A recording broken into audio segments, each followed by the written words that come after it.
พี่น้องเอ้ยใกล้สิลงหน้าแล้วใกล้สิได้ว่านเขาแล้วพ่อใหญ่เสพกับท่าดีสิมาขอเปลี่ยนเขาวปลูกเขาวมะลิน้ำยายแตนจักสอบสองสอบก่อนยายแตนยายแตนอยู่บ่เอาคือนี่ยินเสียงคนเบาอยู่คือบ่ตอบมาสร้างว่าเอามันหยังสั่นนี่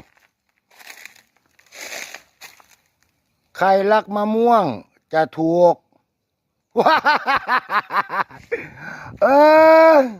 เปลี่ยนใจแล้วเว้ยเปลี่ยนใจแล้วพ่อใหญ่เสพกับท่าดีเปลี่ยนใจแล้วยายแตนยายแตนอยู่บ่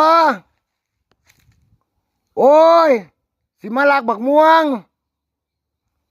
อิหยังก่อว่าอิหยังก่อ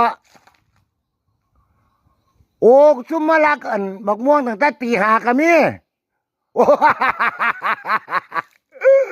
โอ้ยสิได้หอดคิ้วยามได้สันน่ะวางสันโอ้ยังก็บายพุ่นละ โอ้ยพี่น้องเอ้ยพ่อใหญ่เสพกับท่าดีเปลี่ยนใจว่าสิ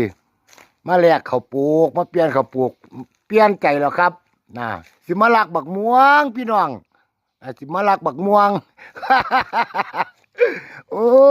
ยคิ้วข้าวแรงมานี่แม่ เออ